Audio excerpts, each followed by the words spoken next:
भाजपने जसं देवेंद्रजी म्हणायचे का मी फोन केला होता आणि माझ्या एका फोनवर बच्चूभाऊ आले तर त्या मागचा जो त्यांचा सत्तेबद्दलचा फोन होता त्यानंतर त्यांचा एकही फोन कामासाठी नाही आला किंवा तुमच्या मतदारसंघासाठी काय पाहिजे याच्यासाठी कधी फोन केला नाही.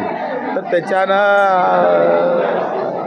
धोरण एकंदरीत तेच आहे का सत्तेसाठी फोन करता आला देवेंद्रजीला, तर मित्रता टिकवासाठी एखादा फोन केला असतं तर बरं वाटलं असतं. हो, पण एकनाथ शिंदेची तोंडी झाली की एकनाथ शिंदेने तोंडी केली?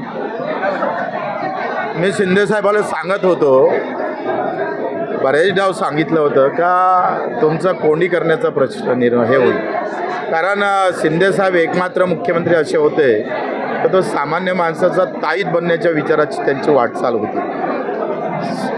2 वाजतासुद्धा सामान्य माणसाला भेटणारा पहिला मुख्यमंत्री मी पाहत होतो आणि त्याच्यामुळं भाजपला कदाकाळी असं वाटलं होतं का शिंदे साहेबाला आपण थोडं दाबून ठेवू, पण ते सत्तेत असताना दाबू शकले नाही कारण त्याचं काम बोलत होतं. त्याच्यानं ते कोंडी करण्याचा प्रयत्न होणारच होता. आखरी भाजपला एक हाती सत्ता घ्यायचीच आहे आणि तो घेणार हे काही ते वाईट नाही, प्रत्येक पक्ष ते करणारच आहे. त्याच्यानं मित्रता किंवा केलेलं काम किंवा असलेले ऋण हे राजकारणात फार पाहिलं जात नाही.